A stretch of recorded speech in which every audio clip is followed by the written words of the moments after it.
এটা আমাদের কোনো ধারার কথা বলা নেই, তাহলে টেস্ট করব। এটা থেকে এটা বাদ দেন, কত হয়?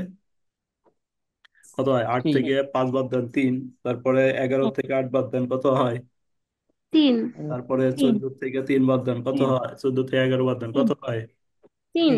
3 3। তিন। মানে কোন ধারা? সমান্তর ধারা। সমান্তর ধারা। এখানে বলছে ধারাটির ধার কোনতম পদ। 300। তিন। ধারাটির কোনতম পদ, এটা আমরা তম পদটা জানি না। কোনতম পদ মানে কততম পদ। আমি কোনতম পদ মানে এখানে জানি না, তাহলে আমি বলতে পারি যে এখানে একটা অজানা মান ধরলাম, এই যে আর তম পদ 302। অথবা আপনি লিখতে পারেন এন তম পদ 302। কারণ এই আর বা এন এর মান বের করতে পারলেই সে আপনি বলতে পারবেন। ধরেন আর এর মান আসলো আমার 60, তখন আমি বলতে পারবো যে এই 60তম পদ 302। অথবা এন যদি ধরি, এন এর মান আসলো আমার 100, তাহলে আমি বলতে পারবো 100তম পদ হচ্ছে 302। ঠিক আছে? তাহলে এখানে আমাকে কি করতে হবে? ধারাটির প্রথম পদ লিখবো, সাধারণ অন্তর লিখবো, আর এই যে আটতম পদের মানটা বের করব। আটতম পদ, অথবা আমি কি লিখতে পারবো, আটতম, এনতম, অর্থাৎ ABCD অক্ষরে আমার 24টা লেটার আছে, 26টা লেটার আছে, যে কোনো একটা নিয়ে আমি করতে পারি। তবে আমাদের সবচেয়ে জনপ্রিয় হচ্ছে, আমরা ধারার ক্ষেত্রে ব্যবহার করি নাই আর নাই এন। ঠিক আছে ভাই? ঠিক আছে ভাইয়া। জি তাহলে স্যার। পদ ধারাটির প্রথম পদ কত লিখবো? আর ফাইভ। আচ্ছা, আবার কোশ্চেনটা দেখাচ্ছি আমি, দাঁড়ান একটু ওয়েট করেন। কয় নম্বর জি পদে স্যার। পেলাম আমরা? 5 নম্বর না? দেখেন, আমরা প্রশ্নটা আবার রিপিট করি। দেখেন এখানে আমাদের কোশ্চেনটা বলছে 5, 8, 11, 14 দাঁড়াটির কোনতম পদ 302। মানে 5 নম্বর কোশ্চেন আমরা জানি, তাহলে আমরা লিখবো কি, দাঁড়াটির প্রথম পদ এ সমান কত ভাই? এ সমান 5। 1 ফাইভ। 5 ই সমান, এই দ্বিতীয় পদ থেকে প্রথম পদটা বাদ দিব, তাহলে কত হবে? মাইনাস, সরি, দ্বিতীয় পদ থেকে প্রথম পদ বাদ দিলে 3। তারপর আমরা থ্রি। লিখবো আটতম পদ, কোন পদ জানি না, এই জন্য লিখবো আটতম পদ 302। তারপরে ক্যালকুলেশন করব, দেখাচ্ছি, দেখেন একদমই সহজ। ধারাটির প্রথম পদ এ সমান 5, সাধারণ অন্তর ডি সমান 8 - 5 3। তারপর আমরা লিখলাম এই যে এন তম লিখছি, অথবা এখানে আপনি কি লিখতে পারেন, আরও লিখতে পারেন। ঠিক আছে? G N sir. জি ভাইয়া। এন তম পদের সূত্র দিলাম A+N-1D। আমি যদি এখানে আর লিখতাম, তাহলে এখানে হয়তো কি ভাই, আর। ঠিক আছে? জি জি জি স্যার। স্যার। ভাইয়া। এটা যে ধরলাম আমরা যে এন তম পদ, তাহলে এন তম পদের মান কিন্তু এখানে দেওয়া রয়েছে, যে এন তম পদের মান কোশ্চেনে দেওয়া রয়েছে কত ভাই? 302। 302। তাহলে এন দুই। পদের মানটা আমরা এখানে কাউন্ট করে বসে দিলাম 302, মানে এই যে এইটুকের মান বসে দিলাম 302।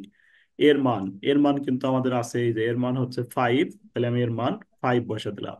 এন এর মান কি আছে বলেন? এই যে এখান হ্যাঁ থেকে স্যার। এন এর মান নাই, তাহলে এন এর মানটা আমাকে বের করতে হবে। এই যে এনটা রেখে দিলাম, -1, -1টাও রেখলাম। ডি, তাহলে ডির মানটা কিন্তু আমাদের বের করা আছে, বা এই যে ডির মান ডি হচ্ছে মান 3। Minus, three. সরি, 3, তাহলে 3 বসাইলাম। তারপরে এটা যা আছে তাই রাখলাম। এই যে এখানে এই 5 রাখলাম। তারপরে এখানে 3 দিয়ে গুণন দিব, তাহলে 3 দিয়ে এন এ গুণন দিলে কি হবে ভাই? 3n।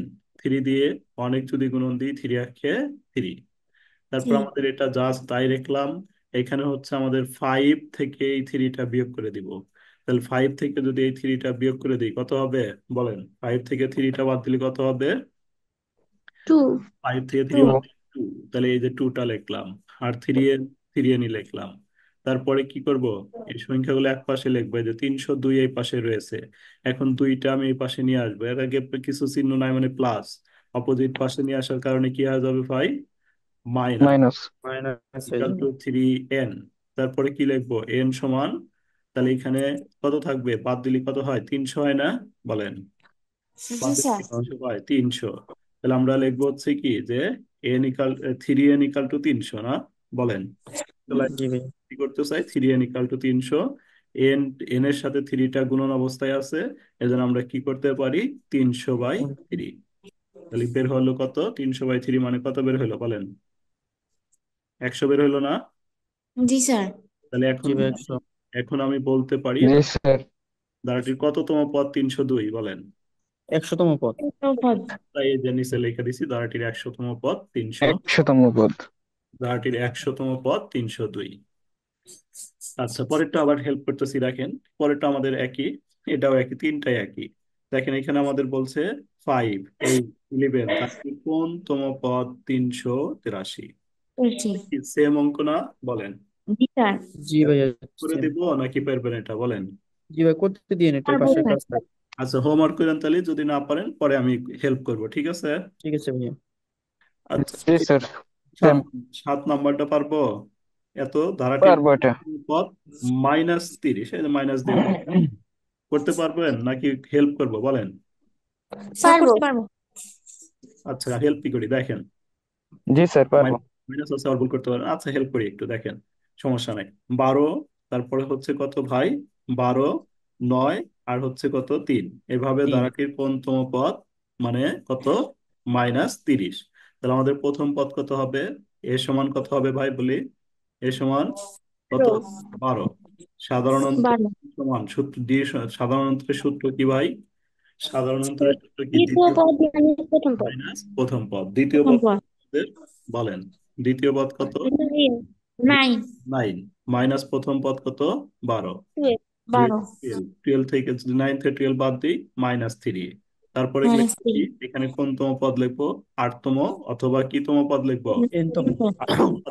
এনতম। দেখেন, এই যে প্রথম পদ লিখলাম, সাধারণ অন্তর লিখলাম, এনতম পদ, এনতম পদের সূত্রটা অ্যাপ্লাই করলাম। আর এই যে এনতম পদ, এটার মান আমাদের কোশ্চেনে দেওয়া রয়েছিল, কত দেওয়া রয়েছিল ভাই? -30। -3। -30 বসাইলাম, এর মান 12, উপরে পাইছি এই যে 12 বসাইলাম। এন এর মান নাই, তাহলে এনটা রাখলাম, ওয়ানটা যা আছে রাখলাম। ডির মান আমি বের করছি এখানে -3, -3টা বসায় দিলাম। ডির মান -3। তারপরে কি করব? -3 যা আছে তাই, 12 যা আছে তাই। তারপরে হচ্ছে, তারপরে আমরা কি করব? এই যে -3 দিয়ে দুইটাকে গুণন দিব। মাইনাস থ্রি দিয়ে এই যে এন এর সামনে কি চিহ্ন আছে, আগে চিহ্ন গুণন দিব। এন এর সামনে কি চিহ্ন আছে বলেন? প্লাস চিহ্ন প্লাস। আছে। 3 দিয়ে এই দুইটাকেই গুণন দিতে হবে, অর্থাৎ এন কেও গুণন দিতে হবে, ওয়ান কেও গুণন দিতে হবে। তাহলে দুইটার সামনে যে চিহ্ন আছে, এই চিহ্ন আগে ক্যালকুলেশন, এই 3 সামনে মাইনাস, এন এর সামনে প্লাস, প্লাস মাইনাসে কি হবে? মাইনাস। মাইনাস। তারপরে 3 দিয়ে এন এ গুণন দিলি, এই যে 3n। তারপরে 3 দিয়ে আবার অনেক, থ্রির সামনে মাইনাস, অনের সামনে মাইনাস, মাইনাস মাইনাসে কি হবে? গুণন করলি, প্লাস। আর 3 আখে 3। ঠিক আছে না? আবার বুঝাবো বলেন? স্যার বুঝতে পারছি। তাহলে পরে একটু কি ক্যালকুলেশন করতে পারবো? জি ভাইয়া। জি স্যার। জি স্যার পারবো। সবাই পারবো না কারো জি সমস্যা? স্যার। জি ভাইয়া, পারবো। যদি সমস্যা হয় লজ্জা পেলে আপনি বলতে হবে, কারণ পরীক্ষার হলে আপনাকেই ফেস করতে হবে ভাই। একটু জি ভুল স্যার। হলে নাম্বার 0, অর্থাৎ যতবার এখানে আমার, যতক্ষণ না বোঝানো হবে, এটা কিন্তু আমি বারবার আপনাদের বলতেছি, যতক্ষণ না বুঝবেন পার হওয়ার দরকার নাই, অঙ্কটা বুঝে তারপরে পার হন। তাহলে আমাদের এইখানে বলছে হচ্ছে 8 নাম্বার। 8 নাম্বারে আপনাদের বলছে হচ্ছে কি 5, তারপরে বলছে 9, তারপরে 13, তারপরে 17। দ্বারটির প্রথম 20টি পদের সমষ্টি নির্ণয় করতে বলছে। দেখেন, সমষ্টি, সমষ্টি সূত্র এখন প্রয়োগ করবো আমরা। তাহলে আমাদের কি বের করতে বলতে পারে? এখান থেকে তম পদ বের করতে পারে, মানে কত তম পদ, এটা বের করতে বলতে পারে, অথবা কোন তম পদ, এটা বের করতে বলতে পারে, অথবা সমষ্টি বের করতে বলতে পারে। সামন্ত ধারায় আমাদের এই তিনটা যে কোনোটা বের করতে বলতে পারে। ঠিক আছে? তাহলে আমাদের জি এখানে ভাইয়া। বলছে সমষ্টি, তাহলে আমরা প্রথম দেখেন তো, গুণোত্তর দ্বারা না সামন্ত দ্বারা? 5, 9, 13, 17 বিয়োগ করে দেবেন। 9 থেকে 5 বাদ দিলে 4, 13 থেকে 9 বাদ দিলে 4, 17 থেকে 13 বাদ দিলে 4, তার মানে কোন দ্বারা? সমান্তর ধারা। সমান্তর। সমান্তর ধারা। তাহলে আমরা, তার প্রথম পদ কত? এ সমান 5। সাধারণ 5। সাধারণ অন্তর কি হবে? ডি সমান দ্বিতীয় পদ মাইনাস প্রথম পদ। তাহলে 9 থেকে 5 বাদ দিলে কত হবে? 4। 4। -4। তাহলে আমরা এইভাবে করব, দেখেন।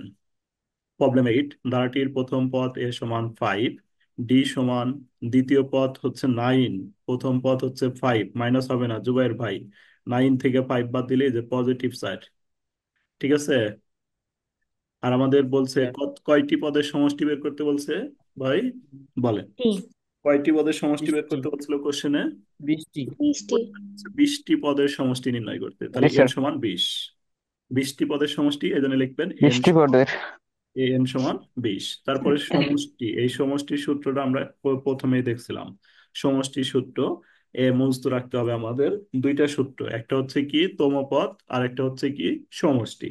তাহলে সমষ্টি সূত্র সমষ্টি। হলো n/2 2a n-1 into D. এটা সমষ্টির সূত্র, একবার টানা মস্ত রাখতে হবে। n/2 2a plus n-1 D. তারপরে কি করতে হবে, এন এর মান এই যে 20, তাহলে এন এর মান 20 বসে দিলাম। তারপর এখানে টুই রেখে দিলাম। এর মান এর মান হচ্ছে এই যে 5, 5 বসে দিলাম। আবার এন এর মান আমাদের আছে এই যে 20, 20 বসে দিলাম। -1 রেখে দিলাম। ডির মান 4, তাহলে ডির মান 4 বসে দিলাম। তারপর আমাদের এখানে ভাগ করলে 10, তাহলে লিখলাম 10। এই দুইটা গুণন করলে কত হবে, 10, লিখলাম 10। এইখানে আমাদের ক্যালকুলেশন করলে 20 থেকে 1 বাদ দিলে কত হয় ভাই, 19 না? 19-এর সাথে 4টা কি অবস্থায় আছে, গুণন অবস্থায়। কোন অবস্থায়? 19 গুণন 4, 19 গুণন 4। তারপর আমরা কি চার। লিখব, তারপর আমরা লিখবো হচ্ছে দেন এই 10 যা আছে তাই লিখলাম, এই 10ও যা আছে তাই লিখলাম, জাস্ট এই দুইটা গুণন করলাম, হইলো 76। তারপর মাঝখানে যোগ চিহ্ন হলো, এই দুইটা যোগ করলাম 86, 86-র সাথে 10 যোগ করলাম 860। তাহলে গুণন 860 করে। আমরা লিখবো ধারাটির 20টি পদের সমষ্টি 860। তারপরে হচ্ছে আমাদের সেভ অঙ্কটাই দেখেন, এই যে এটা বলছে পরের অঙ্কটা 9 নাম্বার। এটা তাহলে করে দিলাম না, আপনারা করে নিন। ঠিক আছে ভাই, জি ভাইয়া। জি। এটা জি সবাই স্যার। করে নিন। যদি সমস্যা হয় আমার হেল্প নিন, ফোন দিন, সমস্যা নেই। আশা করি সমস্যা হওয়ার কথা না, তারপরেও যদি সমস্যা হয় ফোন দিন। দেখেন এই যে ভাই আমি কিছুক্ষণের মধ্যে আপনাদের অলরেডি 8টা এই যে 10 নম্বর ম্যাথ বুঝাবো এখন। তাহলে এই যে যতটুকু আমি এখন ধরে ধরে বুঝাইলাম, যদি অফলাইনে করলে না নি এত টুক কি বুঝতে পারলেন না নি, বলেন বলেন। আমি যে অনলাইনে ক্লাসটা করাইলাম, আমার পায় আমার আইডিয়া পায় আপনাদের এগুলা কি মুখস্থ হয়ে গেছে। এতটুক নলেজ কিন্তু আপনি ভাই অফলাইন ক্লাসে কখনো পাইতেন না। বলেন পাইতেন? না হয়তো স্যার। নিয়ম টিয়ম লিখে আপনি 2-3টা অঙ্ক করে দিত, নিয়মগুলা বুঝতে আপনাদের অলরেডি চলে যেত। এখন কিন্তু নিজে নিজেরা বলতে পারতেছেন যে এটা হবে। যে অনলাইন ক্লাসে আসলে সুবিধা রয়েছে, যদি আমরা একটু মনোযোগ দিই অফলাইন থেকে অনেক ভালো বোঝা যাবে। প্লাস হচ্ছে আমাদের কি করা যাবে, এই ভিডিওটা বারবার দেখা যাবে, যে ভিডিওটা আমাদের গ্রুপে সেভ থাকবে। আপনি উম, যে এখন ক্লাস করলেন, আগামীকাল ম্যাথ একটা করতে নিয়েছেন, যে কোনো সমস্যা হলে আপনি ভিডিওটা আবার একটু একবার দেখে নিলে দেখবেন যে সবকিছু ক্লিয়ার হয়ে গেছে। কিন্তু যেটা অফলাইনে কখনোই পসিবল না। এজন্য অনলাইনের প্রতি অনেকের ব্যাড ইফেক্ট থাকে, যে অনলাইনে আসলে আমি বুঝবো কিনা। আসলে ক্লাস করার পরে সে নিজের ভিতরে একটা আইডেন্টিফাই আসবে যে আমি বুঝবো কিনা।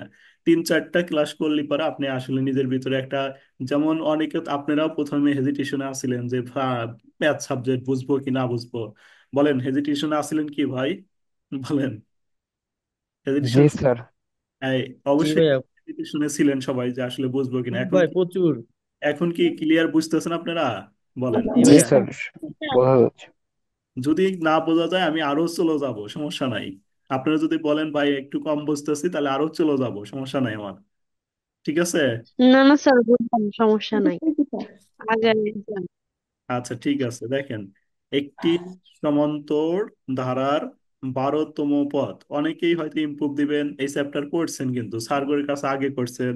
আর আমি কিন্তু আধা ঘন্টা ক্লাস নিলাম। আমি যে আধা ঘন্টা বুঝাইলাম, আপনি কিন্তু আশা করি এই ক্লাসটুকু আপনি 1 সপ্তাহ বোঝেন নাই। যে এই চ্যাপ্টারটা তো স্যার করাইছে মিনিমাম 15 দিন করাইছে। যে 1 মাসের মধ্যে 3 দিন করে আছে, মানে সপ্তাহে 3 দিন ক্লাস, 1 সপ্তাহে 3 দিন গেছেন, দেখবেন যে আমাদের এই এতটুকু বুঝতে পারিনি নাই যতক্ষণ আমি আধা ঘন্টায় বুঝাইছি। আর একটা প্রাইভেটের জাতি আসতি যে সময় ব্যয় হবে, ওই সময়টা যদি আপনি এখানে আরেকবার চর্চা করেন, দেখবেন আমি যেভাবে পেরতেছি আমার থেকে আপনারা বেশি পারবেন। কারণ ভাই আমি কি করি, যে আমি এইখানে অসংখ্য সাবজেক্ট পড়াই। যে আমার মেমোরির মধ্যে কতগুলা সাবজেক্ট রাখা লাগে বলেন। দেখেন আমার মেমোরির মধ্যে প্রায় 22টার মতো সাবজেক্ট, যে এখানে বলা আছে যে অ্যাকাউন্টিং, যত অ্যাকাউন্টিং আছে সব অ্যাকাউন্টিং পড়াই আমি। ফাইন্যান্স, যত ফাইন্যান্স আছে সবই পড়াই। বিজনেস ম্যাথ অর্থাৎ কমার্সের যে কোনো সাবজেক্ট, এসএসসি থেকে এমবিএ পর্যন্ত যতগুলা কমার্সের ম্যাথ সাবজেক্ট আছে, সব ম্যাথ সাবজেক্ট গুলাই আমাদের মেমোরির মধ্যে রাখা লাগে। আর আপনি তো জাস্ট এই 2-3টা ম্যাথ দেখতেছেন, জাস্ট যদি কেউ থার্ড ইয়ারে থাকেন, থার্ড ইয়ারে হয়তো আপনার 3টা ম্যাথ আছে, 3টা ম্যাথ দেখতেছেন, আর যে ইমপ্রুভ দিচ্ছেন একটা সাবজেক্ট তার অ্যাড হয়েছে 4টা। কমার্সের প্রায় 18-20টা সাবজেক্ট রয়েছে, 18-20টা সাবজেক্টই আমাদের রাখা লাগে। আর আপনাদের এগুলা কিন্তু দেখা যাচ্ছে যে এই যে আপনারা যারা ম্যাথ পড়তে আছেন, যদি ভাই আমার সাথে আরো 2-1 মাস আগে যদি পরিচয় হইতো আপনাদের, এতদিন কিন্তু আমরা ম্যাথ রিভিশনে থাকতাম আর বিভিন্ন বোর্ড কোশ্চেন অ্যানালাইসিস করতাম। হয়তো পরিচয় হইতে অনেকটাই লেট হয়ে গেছে, যে আমরা আজকে রুটিন দিছে, আমরা এই 2-3 দিন হলো পরিচয় হয়েছি। আসলে পড়ার ক্ষেত্রে আসলে ওই পরিচয়টা অনেক বড় একটা ফ্যাক্টর। যে অনেক ছাত্র দেখবেন যে ফার্স্ট ইয়ারে স্যার খুঁজে পাইতে পাইতে তার দেখবেন যে পরীক্ষা চলে আসে, এক স্যারের কাছে গেল, বান্ধবীরা গেল, ওই স্যারের কাছে অনেকে যায় পড়বে, বুঝুক বা না বুঝুক, ওই যে বান্ধবীরা পড়তেছে সেও পড়তেছে এইভাবে। এইভাবে কিন্তু দেখা যায় যে স্যার খুঁজে পাতি পাতি সময়টা লস হয়ে যায়, এই জন্য অনেকের ভালো ছাত্রদের ইমপ্রুভ চলে আসে, রেজাল্ট খারাপ হয়, কারণ আপনি ভালো গাইডলাইন পাচ্ছেন না। যে আপনি যাইতেছেন আসতেছেন, ভালো গাইডলাইন না থাকলে, যেমন এই যে ভাবে যদি আমরা দেখেন বিজনেস স্ট্যাটিস্টিকে আমি একটা সাজেশন করে দিছি, মাত্র ভাই 15 ঘন্টার ক্লাস। এই 15 ঘন্টায় যদি আপনি স্ট্যাটিস্টিক পড়েন, ইনশাল্লাহ আল্লাহর রহমতে কোনো দিনই আপনি 50-এর নিচে এখানে নাম্বার পেবেন না স্ট্যাটিস্টিকে। কয় ঘন্টার ক্লাস? 15 ঘন্টা। আপনি চাইলে ভাই এখানে 5 দিনে 3 ঘন্টা করে যদি ক্লাস দেন, 5 দিনে 3 ঘন্টা করে দেখলে পরে কয় ঘন্টা হবে? 15 ঘন্টা। অথবা যদি আপনি বলেন ভাই আমার সময় আছে, আমি 15 দিন 1 ঘন্টা করে মনোযোগ দিয়ে দেখবো, 15 দিনে কিন্তু আপনার স্ট্যাটিস্টিক শেষ। আর এই স্ট্যাটিস্টিক নিয়ে অনেকের হেজিটেশন দেখেন, স্ট্যাটিস্টিকে থার্ড ইয়ার রেজাল্ট দিছে, অনেক ইম্প্রুভ আছে, অনেক। আসলে মানে স্ট্যাটিস্টিকের কলাম, রো, এগুলা বোঝা কিন্তু একটু হলেও দুরূহ ব্যাপার যদি ভালো গাইডলাইন না পাই। আচ্ছা, আমরা একটু পরেরটা দেখি। দেখেন 10 নম্বরটা, একটি সামন্ত দ্বারার কি বলছে ভাই? 12তম পদ। 12তম পদ কত বলছে বলেন? তাহলে 12তম পদের মান দিয়ে দিছে কত? একটি সামন্ত 77। দ্বারার 12তম পদ 77 হলে 77। তার প্রথম 23টি পদের সমষ্টি কত? তাহলে দেখেন এখানে কিন্তু আমার প্রথম পদ এর মান কি, এর মানে হলো প্রথম পদ। প্রথম পদ কি আছে? দেওয়া আছে ভাই, বলেন। বলছে না একটি স্যার। ধারার না 12 স্যার, তাও নাই। পদ দিয়েছে 77। তাহলে প্রথম পদ এ, প্রথম পদ আমরা কি লিখবো? ধারাটির প্রথম পদ এই রেখে দিব। সাধারণ অন্তর দ্বিতীয় পদ মাইনাস প্রথম পদ, বিয়োগ করার অপশন আছে ভাই, বলেন। নাই। তাহলে আমরা না স্যার। দ্বিতীয় পদটাই যে ডি রেখে দিব। তারপরে লিখবো হচ্ছে 12তম পদ। 12তম পদে কি সূত্র লিখবো বলেন তো ভাই? বলেন তো আপনার 12তম পদে কি সূত্র লিখবো বলেন? দ্রুত গতিতে বলতে হবে, এত এ হবে এ না। প্লাস এ প্লাস কি হবে? 12 12 মাইনাস মাইনাস 12 - 1 ডি। এ দ্রুত ডি। গতিতে বলতে হবে, ডেক পারা যাবে না। তাহলে এই রেখা দিব। আর 12 থেকে 1 বাদ দিলে কি হবে? 11 ডি। 11। আর এই 12তম পদ একটা রয়েছে কত? 77 রয়েছে না? বলেন। জি স্যার। তাহলে আমি কি লিখতে পারি? জি স্যার। আমরা লিখতে পারি A+11 ডি ইকাল টু 77। লেখা 77। যাবে। এটা সমান জি 77। স্যার। তারপরে আমাকে বলছে 23টি পদের সমষ্টি, মানে সমষ্টি সূত্রটা অ্যাপ্লাই করব। দেখেন আমি বুঝে দিচ্ছি।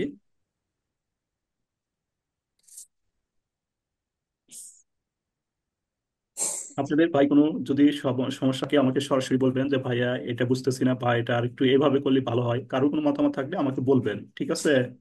যে হয়তো আমার একটা জিনিস মিস্টেক হইতেই পারে, আরেকজনের হয়তো আমার থেকে একটু ভালো আইডিয়া আছে। যদি বলতে পারেন তাহলে আমাদের সবার জন্য হেল্প হবে। অতএব যদি কারোর কোনো সমস্যা থাকে বা এভাবে করলে ভালো হবে, সবাই মত মত বিনিময় করবেন। পড়ার ক্ষেত্রে ভাই মত বিনিময়টাই হচ্ছে মেন ফ্যাক্টর। অনেক স্যারের কাছে পড়লে এই যে অনেকে, আমরা স্টুডেন্টরা বেশিরভাগ স্টুডেন্টই ভয় পাই যে স্যারে প্রশ্ন করলে স্যার হয়তো ধমক দিবে বা স্যার গালি দিবে। আসলে আর আমি যখন ব্যায়াম পড়াই তখন আমি নিজেই ছাত্রদের জিজ্ঞেস করি, যে আমি মুভমেন্ট দেখলেই বুঝতে পারি যে আমাকে বোঝে নাই, বা কণ্ঠ শুনলেই বুঝি যে আমাকে কম বুঝছে।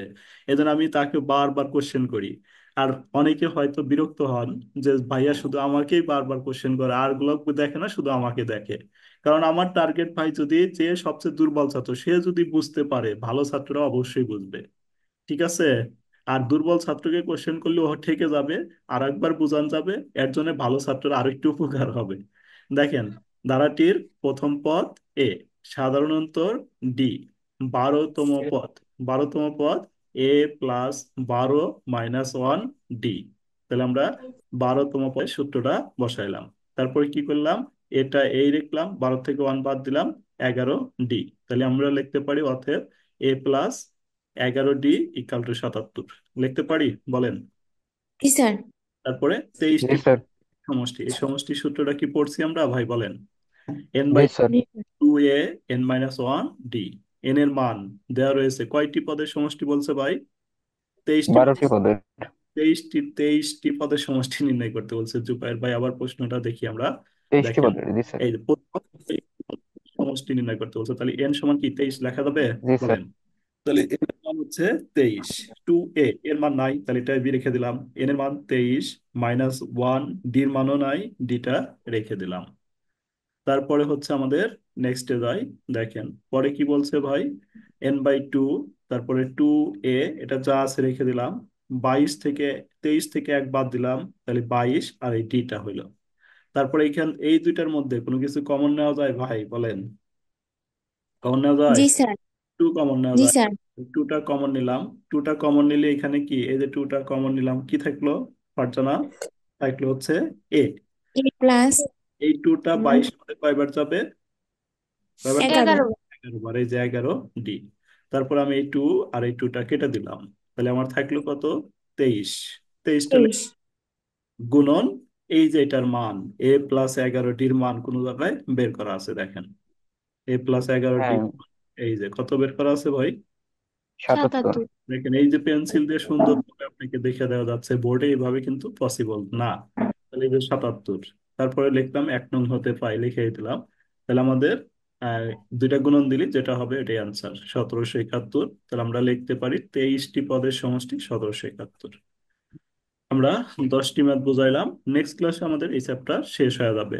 আমাদের হচ্ছে ভাই, যদি আমরা ধরেন সাপোজ আমাদের সময় রয়েছে কয়দিন ভাই? 1 মাস 20 দিন। 20 1 মাস দিন। 20 দিনে কতদিন হচ্ছে ভাই? বলেন, কতদিন হচ্ছে? 50 দিন। এই জি 50 স্যার। 50 দিনের মধ্যে ধরেন পরীক্ষার আগেও যদি আমি ক্লোজ করি, 5 দিন আগেও যদি ক্লোজ করি, 45 দিন। 45 দিনের মধ্যে ধরেন আমি 5 দিন পড়াইলাম না, তারপরে কয়দিন হয়? বলেন। 40 দিন। 40 দিন। 40 দিন থাকবে। 40 দিন আমি চ্যাপ্টার করব 6টা। তাহলে 6টা যদি চ্যাপ্টার করি, তাহলে 6টা চ্যাপ্টার, প্রত্যেকটা চ্যাপ্টার আমি কয়দিন করে পাচ্ছি? যদি আমি একটা চ্যাপ্টার ভাই 4 দিনে শেষ করি, দেখেন একটা চ্যাপ্টার যদি আমার সর্বোচ্চ টাইম লাগে ভালোভাবে বুঝাইতে 4 দিন, 4 দিনে যদি একটা চ্যাপ্টার শেষ করি, আমার 6টা চ্যাপ্টার শেষ করতে কয়দিন লাগবে? কয়দিন লাগবে ভাই? বলেন। 24 24 দিন। দিনের মতো। 24 দিন। 24 দিনের মতো না, 24 দিন। তাহলে 24 দিন লাগবে। তাহলে আমার 40 দিনের মধ্যে আমি সব বাদ টাদ দিয়ে 40-এ নিয়ে আসলাম। তাহলে 40 থেকে 24 বাদ দিলে আরো কয়দিন থাকে? 16 দিন থাকে। এই 16 দিন। আমরা বিভিন্ন বোর্ড কোশ্চেন বিভিন্ন জায়গায় থেকে অ্যানালাইসিস করে পড়বো, যে এগুলা রিপিট করব, কার কোথায় সমস্যা আছে সমস্যাগুলো সলভ করব। দেখবেন ইনশাল্লাহ অনেক ভালো প্রিপারেশন হবে। জাস্ট 24 দিনের ক্লাস, 24 দিনে বিজনেস ম্যাথ শেষ। অত টেনশন করার কিছু নাই। অর্থাৎ আমরা পরীক্ষার আগে, আল্লাহ যদি আমাদের সুস্থ রাখে ইনশাল্লাহ, সবাই বিজনেস ম্যাথটা পরীক্ষার আগে ভালোভাবে শেষ করতে পারবো। অত টেনশন হওয়ার কোনোই দরকার নেই। যেগুলো করাচ্ছি এগুলো আপনারা ভালোভাবে করবেন, কোনো ল্যাগ জানি না থাকে। যে কোনো ল্যাগ থাকলে আমাকে সকাল 10টা থেকে বিকাল 5টার মধ্যে যে কোনো টাইম ফোন দিবেন, দিয়ে বলবেন যে ভাইয়া এই ম্যাথটা এখানে সমস্যা, আমাকে বললেই আমি বুঝে দিতে পারবো। খালি বলতে হবে যে এই জায়গায় কিভাবে হয়েছে। অথবা কোনো সময় অঙ্ক করবেন না, কোনো সমস্যা হলে গ্রুপে পিক তুলে গ্রুপে দিবেন, আমি ওইখানে গ্রুপে আবার সলভ করে দিব। ঠিক আছে? কিন্তু দিন শেষে একটাই কথা, প্র্যাকটিস কিন্তু আপনাকেই করতে হবে। ঠিক আছে? আমি যতই করি কাজ হবে না। প্র্যাকটিস যার জি যার স্যার। নিজেরই করতে হবে।